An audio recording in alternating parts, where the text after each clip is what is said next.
Pernahkah Anda menonton film The Secret? Atau hanya sekedar membaca atau melihat buku The Secret? Jika ya, pasti Anda pernah mendengar yang namanya istilah hukum tarik-menarik atau the law of attraction. Dan saat ini mungkin muncul pertanyaan di benak Anda, apakah hukum tarik-menarik atau the law of attraction itu benar-benar ada? Apakah itu benar-benar bekerja dan berfungsi? Apakah hukum tarik-menarik benar-benar nyata dan ada dan bisa digunakan untuk mewujudkan semua hasrat dan impian kita? Percaya atau tidak, law of attraction atau hukum tarik-menarik ini bukan semacam ritual magic yang rumit atau bahkan ilmu hitam atau semacam rahasia kuno yang misterius. Sebenarnya hukum tarik-menarik itu benar-benar sangat sederhana dan mudah. Saya ingin Anda coba berpikir tentang gravitasi. Itu adalah hukum universal yang sudah ada dari dulu sejak zaman kehidupan awal di bumi dan belum pernah berubah. Coba Anda melempar sesuatu ke atas, lemparlah sesuatu ke udara. Dia pasti akan jatuh ke bawah.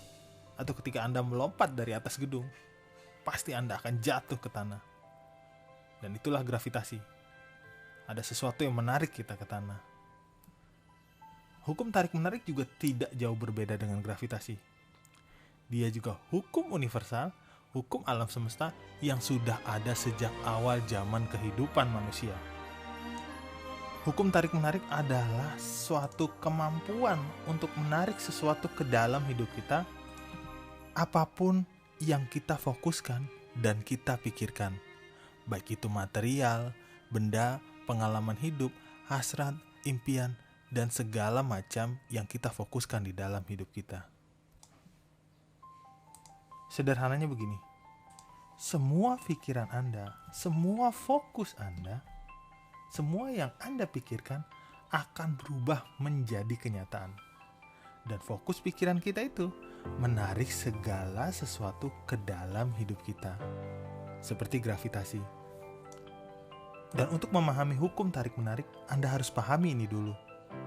Bahwa Anda selalu menarik segala sesuatu ke dalam hidup Anda, seperti kekayaan, hasrat, orang-orang sekitar, atau apapun ke dalam hidup Anda selaras dengan semua pikiran-pikiran Anda.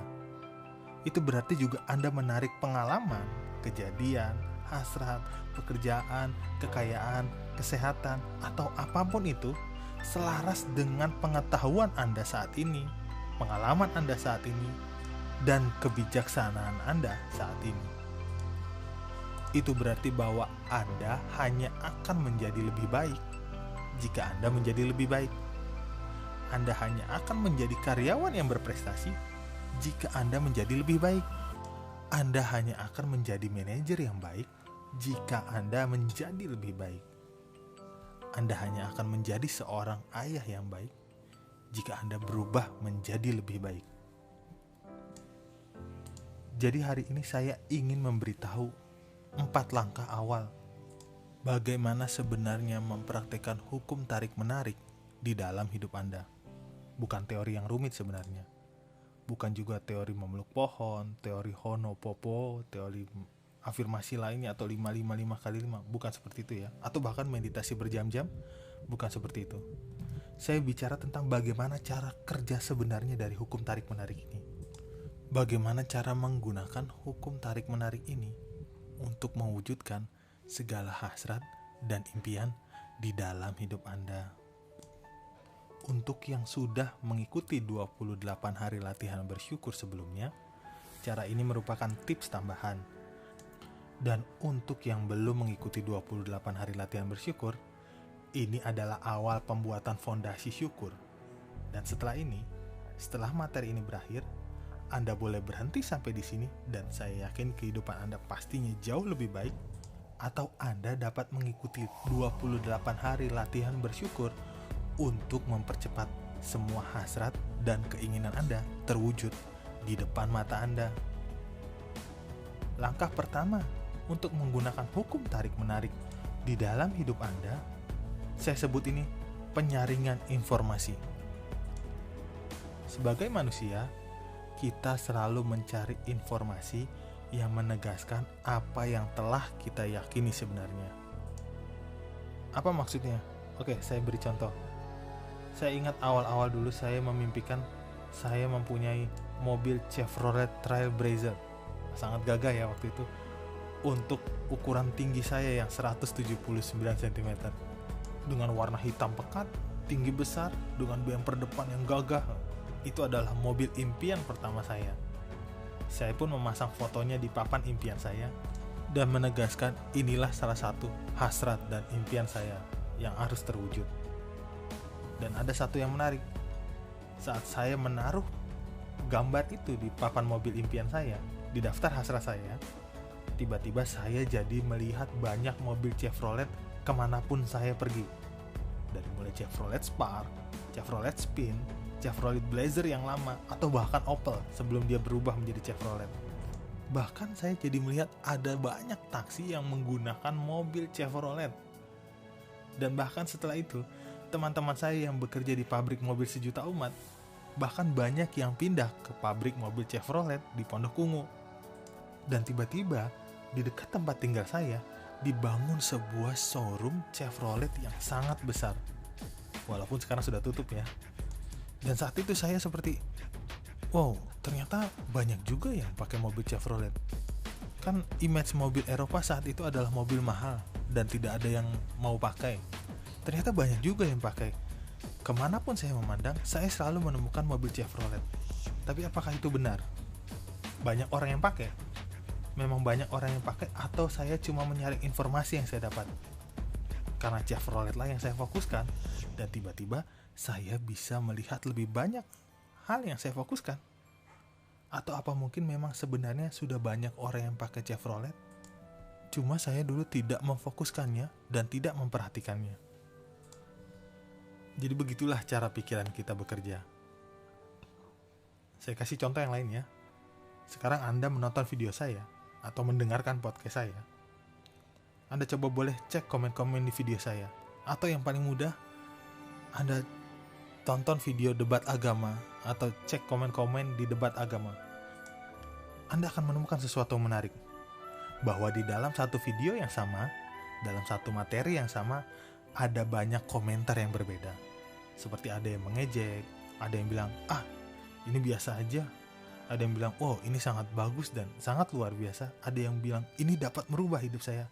Dan ada yang bilang, ini tidak jelas, ini biasa saja, ini pembohongan publik, dan segala macamnya. Lihat, kenapa dalam satu video dengan isi yang sama, kita menemukan berbagai macam jenis komentar.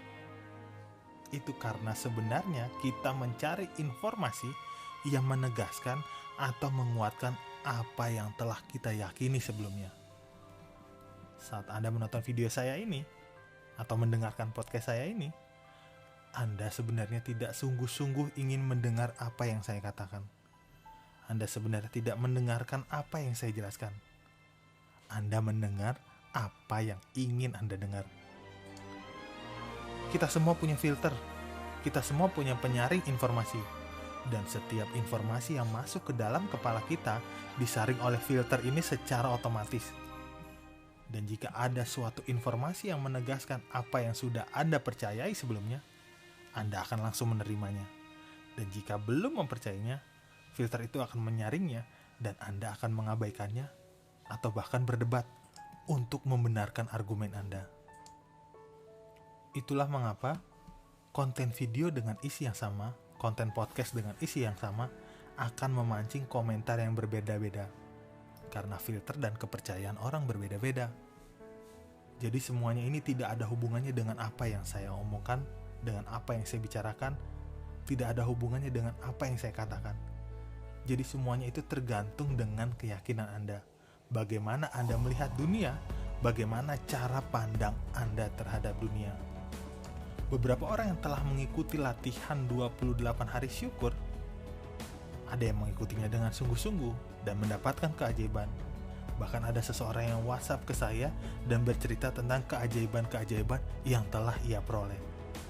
Ada yang langsung memulai bisnis baru.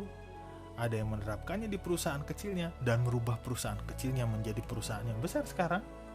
Ada juga yang mendengarkan informasi saya dan tidak melakukan apa-apa. Atau bahkan ada yang berkata dalam hati, ini omong kosong, sesat, dan umpatan-umpatan lainnya. Padahal kan ini informasi yang sama. Ini informasi yang sama, podcast yang sama, video yang sama yang didengarkan. Karena itulah, cara kedua untuk menggunakan hukum tarik-menarik di dalam hidup Anda.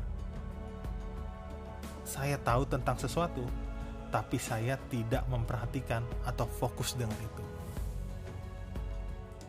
Sebagai contoh, suatu waktu saya sedang di kampung halaman istri saya, di daerah Cianjur yang dingin ya, dan di luar hujan sangat lebat, awan pun sangat gelap.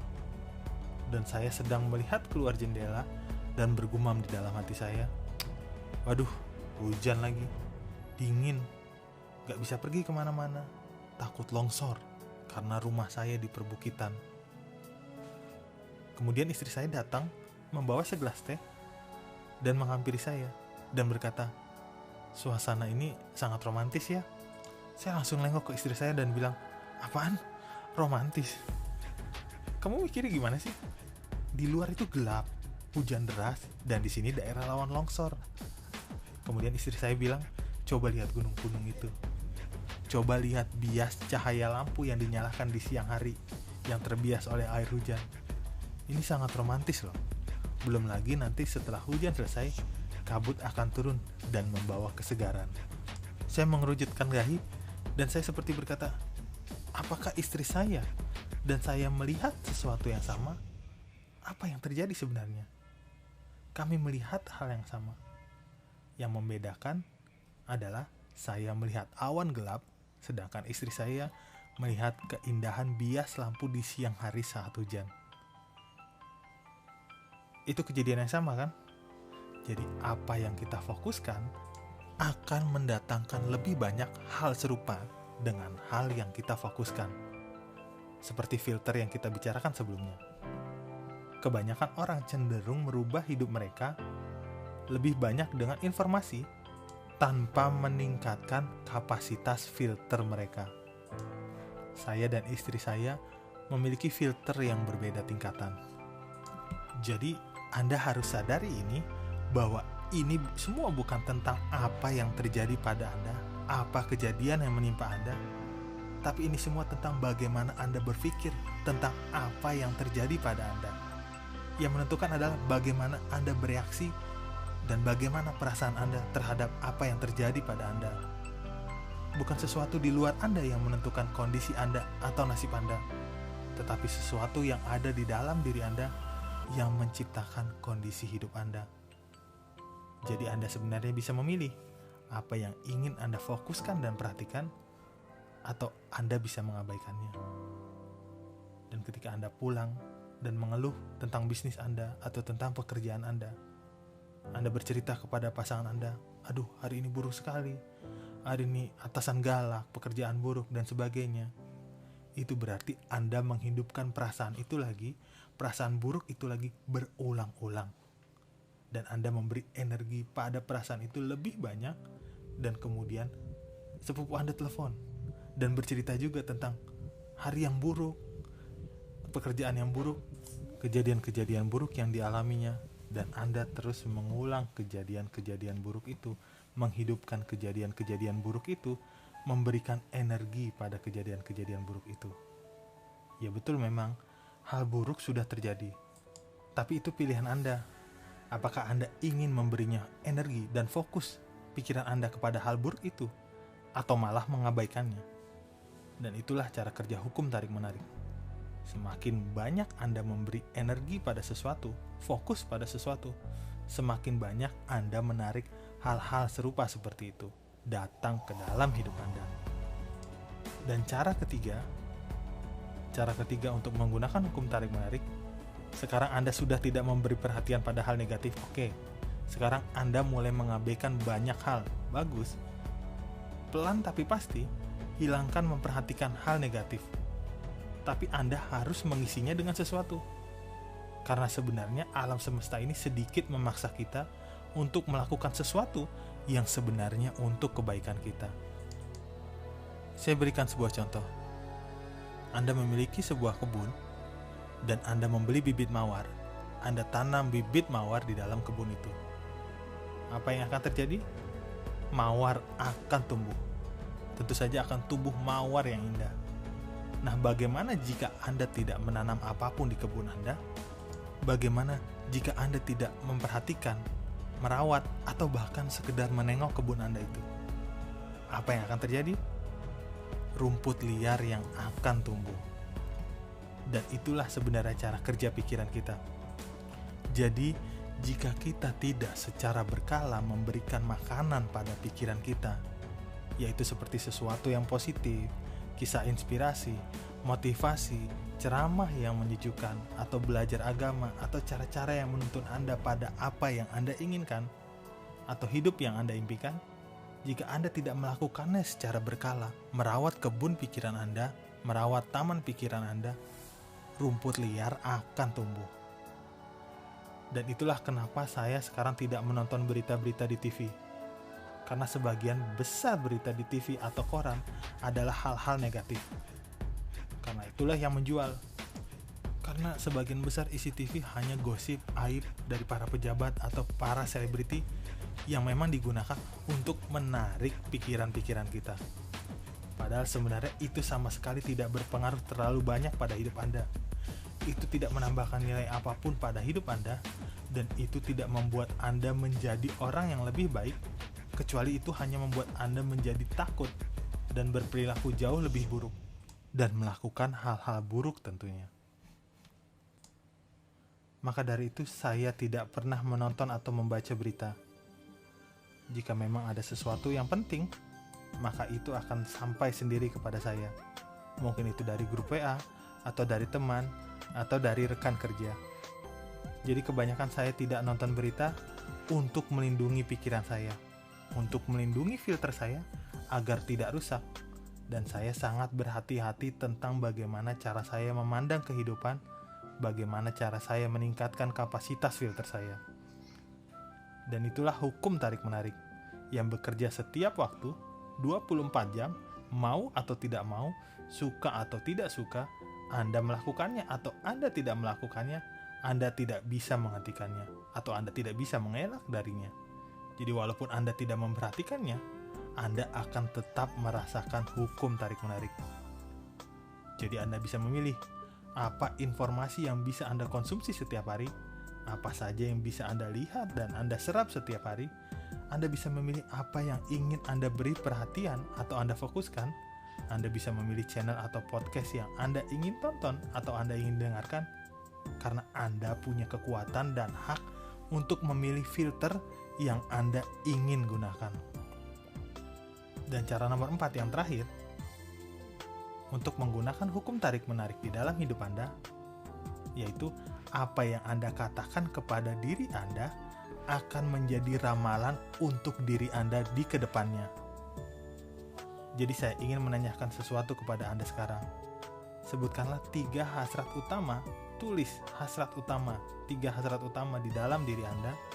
Apa yang Anda inginkan, apa yang benar-benar ingin Anda lakukan dan Anda miliki. Kadang-kadang orang di sekitar saya bercerita kepada saya tentang tujuannya, tentang cita-citanya. Seperti ini ceritanya. Saya ingin menjadi sukses. Saya ingin menjadi jutawan. Saya ingin mempunyai rumah yang besar. Saya ingin mempunyai penghasilan ratusan juta sebulan. Dan coba tebak, apa yang Anda katakan akan menjadi ramalan tentang apa yang akan terjadi pada Anda di kedepannya. Dan ketika Anda menginginkan sesuatu seperti itu, tebak apa yang terjadi? Anda akan mendapatkan ingin atau keinginan, sekedar ingin sukses. Karena Anda hanya sekedar ingin, kan? Coba pikirkan tentang Tuhan atau semesta alam atau apapun kepercayaan simbolik yang Anda percaya tentang sesuatu yang maha kuasa. Lalu Anda memberitahu kepada Tuhan Anda bahwa Anda ingin menjadi sukses atau seorang jutawan. Dan Tuhan Anda yang maha bijaksana dan maha memberi akan memberikan itu, yaitu keinginan untuk menjadi sukses. Jadi seluruh hidup Anda akan diberikan keinginan. Dan Anda hanya ingin menjadi dan ingin terus, sebagaimana Anda tadi meminta, yaitu ingin menjadi. Karena Anda belum merasa menjadi dan masih merasa kekurangan. Merasa kekurangan itu merupakan hal negatif. Keinginan itu berarti Anda belum mempunyai dan Anda berpikir negatif. Dan sampai kapanpun Anda tidak akan memilikinya karena Anda hanya sekedar ingin. Jadi, ubahlah kosakata Anda. Ubahlah percakapan di dalam diri Anda seperti ini. Saya adalah orang yang sukses. Saya adalah orang yang kaya. Saya adalah seorang milioner. Saya adalah seorang ayah yang baik. Saya adalah seorang istri yang baik. Saya adalah seorang anak yang hebat. Saya adalah seorang adik yang hebat. Dan saya adalah seorang yang sangat sukses dan sangat hebat.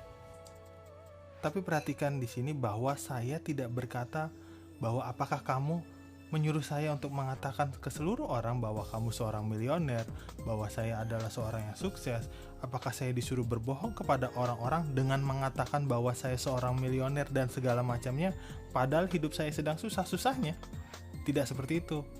Kosakata tadi, saya sukses, saya seorang ayah yang hebat dan sebagainya, bukan untuk komunikasi eksternal, tapi itu adalah bentuk komunikasi internal di dalam diri Anda, personal, antara Anda dengan Tuhan atau antara Anda dengan semesta alam. Itu adalah komunikasi di dalam diri tentang apa yang Anda katakan setiap saat, apa yang harus Anda katakan setiap saat di dalam benak Anda. Jadi bisakah Anda melihat diri Anda seperti itu? Seorang yang sukses, seorang ayah yang hebat, seorang istri yang hebat, atau seorang milioner yang punya kekayaan yang sangat banyak? Apakah kebiasaan Anda, perilaku Anda, tindakan Anda, apakah mereka sesuai dengan Anda yang seorang milioner tadi? Sesuai dengan Anda yang berkata bahwa Anda seorang milioner, bahwa Anda seorang ayah yang baik, bahwa Anda seorang istri yang baik, bahwa Anda seorang anak yang hebat? Anda tidak bisa menjadi ayah yang hebat dengan perilaku dan tindakan yang tidak mencerminkan ayah yang hebat. Anda tidak bisa menjadi seorang milioner jika kelakuan Anda seperti seorang karyawan dengan gaji seadanya dan etos kerja seadanya. Titik. Pertama-tama, Anda harus melihat diri Anda menjadi orang yang sukses itu terlebih dahulu sebelum Anda mendapatkan hasilnya. Bukan setelah Anda jadi milioner dulu baru Anda rajin bekerja, rajin bersedekah, atau sebagaimana selayaknya seorang milioner. Bukan seperti itu cara kerjanya. Bukan seperti nanti kalau saya sudah jadi milioner, baru saya sedekah, baru saya dermawan, baru saya rajin, dan sebagainya. Bukan seperti itu. Tapi kebalikannya. Begitulah cara kerja hukum tarik-menarik. Anda perlu melihat diri Anda bertindak, berpikir, berperilaku. Saya bicara di sini bukan menghabiskan uang ya. Saya bicara tentang pola pikir Anda. Anda perlu melihat diri Anda bertindak, berpikir, berperilaku, dan berprasangka seperti seorang milioner sebelum Anda menjadi milioner.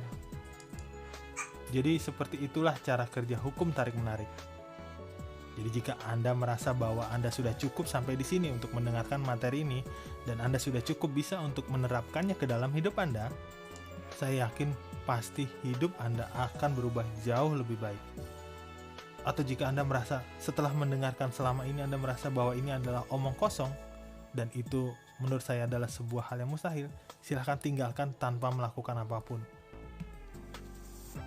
Dan jika Anda masih merasa kurang, saya ingin memberi Anda perjalanan 28 hari. Perjalanan yang akan merubah hidup Anda, merubah apapun di dalam hidup Anda, mewujudkan apapun. Sekali lagi, mewujudkan apapun hasrat terbesar di dalam benak Anda. Dan hebatnya, Anda tidak perlu menunggu lama lagi, menunggu setiap materi dibuat karena sudah selesai 28 hari materi itu sudah selesai. Dan Anda tinggal mengikutinya setiap hari, mendengarkannya dan mengikutinya setiap hari dengan mengklik playlist di atas ini. Dan semua ini saya buat dan saya bagikan secara gratis karena saya ingin agar ilmu ini tetap melekat di saya. Saya ingin agar mengulang-ulangnya dan menjadi pembelajaran buat saya secara terus-menerus, dan saya ingin membagikan ilmu ini kepada Anda semua sehingga Anda bisa memperbaiki hidup Anda dan bahkan mendapatkan yang lebih dari apa yang telah saya dapatkan. Karena mendoakan orang agar sukses, menaburkan serbuk ajaib agar orang lain sukses, akan mempercepat apapun hasrat yang kita inginkan terjadi di dalam hidup kita.